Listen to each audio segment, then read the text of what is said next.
Suleiman naye akaja akavunja agano. Wafalme wa kwanza 11 tunaona akaungana na miungu mingine ambayo ni chukizo la Waamoni. Hivyo kwenye Hosea 6:7 tukaona tayari Suleimani akaweza kuvunja agano kama alivyovunja Daudi. Amina. Amen. Hivyo Mungu akaahidi kutengeneza agano lingine katika unabii wa Yeremia 31:22, akaendelea mpaka mstari wa 31 akazungumzia kutengeneza agano lingine ambalo halitakuwa kama lile alilofanya na wana wa Israeli. Hivi tuangalie sasa sisi wakati huu tuko wapi, na ndiyo maana tunataka kuangalia wale ambao watastahili kuingia katika ufalme wa mbinguni. Tutaweza kuangalia mstari mwingine baada ya Mathayo 8:11. Sasa tunakwenda kuangalia Mathayo 8:12. Hawa ni wana wa kwanza wa ufalme ambao sasa ni mwisho wanahukumiwa. Kwa sababu gani? Wanaishi mbingu iliyolaaniwa. Hivi ndivyo uhalisia wa kimwili ambao umeweza kutimizwa kupitia kitabu cha Ufunuo, kwamba unabii huu unakwenda kutimia wapi? Katika kitabu cha Ufunuo. Kuna hukumu ambayo itakuja, ambayo watu wasioweza kufunuliwa kuelewa mafunuo yaliyo ndani ya Biblia hawana habari yoyote, wanaendelea kudanganya, mikononi mwao wameshika Biblia, wanaendelea kuishi katika ulimwengu na kuweza kuhubiri neno la Mungu ama kuendesha neno la Mungu kwa mawazo yao binafsi. Na ndiyo maana kwenye Mathayo 7:21 tunaweza kuona watu hawa wanakataliwa mpaka mstari wa 23. Walikuwa wakitoa pepo, walikuwa wakiombea wagonjwa, walikuwa wakihubiri, wakitoa unabii wa aina mbalimbali. Kama hivi leo ulimwenguni jinsi manabii wametimia kutoka kwenye Mathayo 24:24. Wanaweza kufanya miujiza, wanaweza kufanya maajabu, wanatabiri mambo ya government ya kwamba itakuwa hivi na nini. Sawa, waraka wa kwanza wa Yohana sura ya 4 mstari wa 5, Biblia inawakataa kwamba watu hawa hunena ya dunia na dunia wasikia. Amina. Amen. Yes, tunaweza kuangalia tena katika Ufunuo 7. Hawa ndio wanaostahili kuingia katika ufalme wa mbinguni. Ufunuo 7 tukiweza kuangalia kuanzia mstari wa 4, tunaweza kuona, you understand? Yes. Tunaweza kuona kwamba hawa watu wanaweza kufanyaje? Wanaweza kukusanywa na kutiwa muhuri na kuwa sehemu ya makabila 12, ambapo huu ni unabii wa watoto wa Yakobo. Kwa nini Yakobo aliitwa Israeli? Siri zote ziko mlima Sayuni. Utakapofika utajifunza neno lililofunuliwa, utaweza kujua siri zote. Tuangalie Mathayo 7 kuanzia mstari ule wa 4. Tunaona makabila 12 ambayo yanaanza kutiwa muhuri wa Mungu. Ni nini maana ya muhuri? Muhuri ni neno la Mungu la kitabu cha Ufunuo. Amina. Amen. So welcome. Ufunuo 7 mstari wa 4, kuanzia mstari wa 4. Kuanzia mstari wa 4. Yes. Ufunuo 7 mstari wa 4. Inasema hivi kwa Kiingereza. Then I heard how many people had been marked on their forehead. There were 144,000, and they came from every tribe of Israel. Amen. Should I continue? Yes. 12,000 from Judah, 12,000 from Reuben, Yes. 12,000 from Gad, Yes. 12,000 from Asher, Yes. 12,000 from Naphtali, Yes. 12,000 from Manasseh, Yes. 12,000 from Simeon, 12,000 from Levi, Yes. 12,000 from Issachar, Yes. 12,000 from Zebulun, Yes. 12,000 from Joseph, Yes. and 12,000 from Benjamin. Benjamin, mtoto wa mwisho wa Yakobo. Lakini haya pia majina yanatokana na wale wanafunzi 12 wa Yesu. Kwa nini kila kitu kinakwenda 12?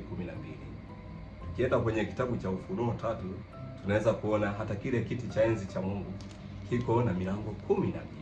Mtu asipoingilia kwenye hii milango 12 hawezi, huyu ni mwizi, atatolewa na kutupwa katika giza la nje, maana hatakuwa na mavazi ya harusi. Amen. Amen.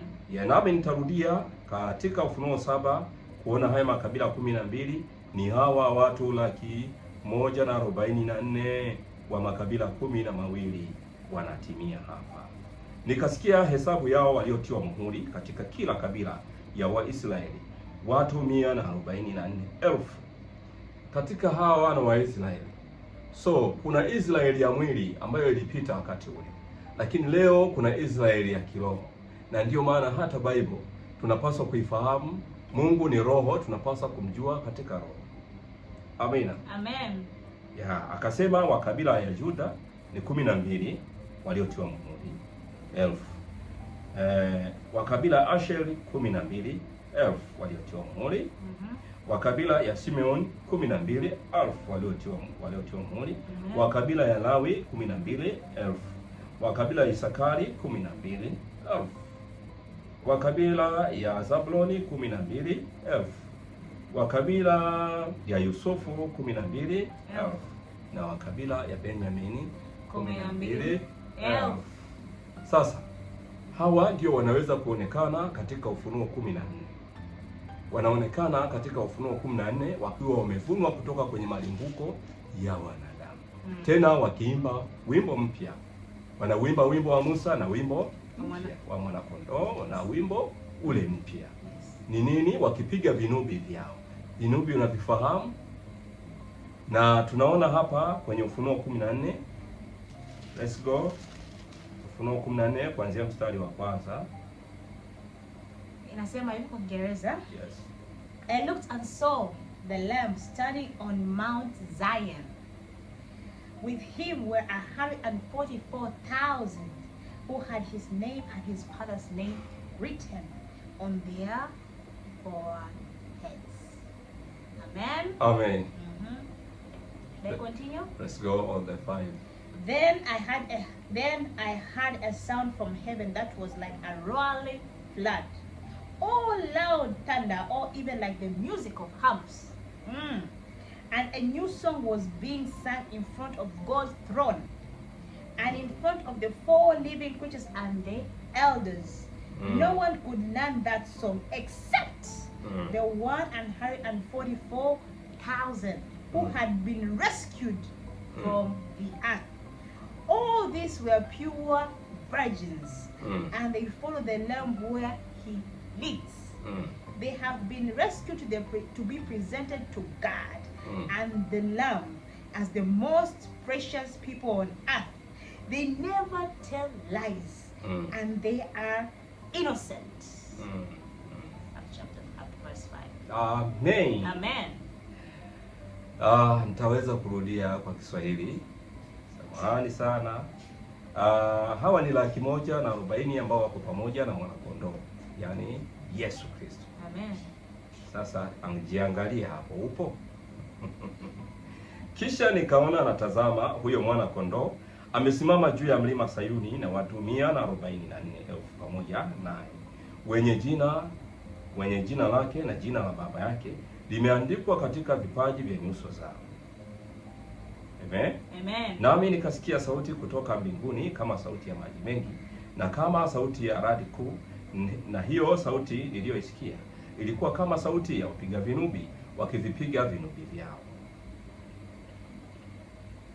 Mstari wa 3, na kuimba wimbo mpya mbele ya kile kiti cha enzi na mbele ya wenye uhai 4 na wale wazee, wala hapana mtu awezaye kujifunza wimbo ule ila wale 144,000 walionunuliwa katika nchi. Hawa ndio wasiotiwa unajisi pamoja na wanawake, kwa maana ni bikira. Hawa ndio wamfuatao mwanakondoo kila aendapo.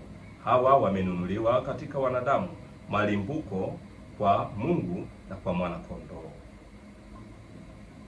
Mstari wa 5, na katika vinywa vyao hawakuonekana uongo, maana hawana mawaa. Amen. Wanajua uongo ni kazi ya nani? Ya Ibilisi. Yes, Yohana 8:44. Kwenye Yohana 8:44 Yesu aliweza kuwahukumu watu hawa, na ndiyo maana Yohana 12 mstari wa 48 Yesu anasema, neno hili ukinikataa mimi na maneno yangu, maana litakalo kuhukumu ni hilo neno lake. So hawa watu wanaonekana uhalisia wao. Tunaona kabisa ilikuwa ni wakati wa Mafarisayo na Masadukayo, ambao uhalisia wa kimwili unaonekana kwetu sisi leo, kizazi ambacho kilichofikiriwa na miisho ya zamani. Kwa hiyo sisi ni uhalisia wa kila jambo ambalo liliweza kuonekana hapo kale, kwa maana yale ya kale yote yalikuwa ni kivuli kwa ajili yetu. Amina. Kwa hiyo hawa tunaona sasa wako mlima Sayuni. Mlima Sayuni wakiwa na nani? Wakiwa na Yesu Kristo na kiti cha enzi cha Mungu, na wale wenye uhai wanne wako pale. Hii sehemu ndipo wanapoabudu. Wako wao, Yesu, kiti cha enzi cha Mungu, wazee 24 waliozunguka kiti cha enzi cha Mungu, pamoja na Baba mwenyewe yuko pale, mzee wa siku. Lakini wanavipiga vinubi vyao. Nini hivi vinubi?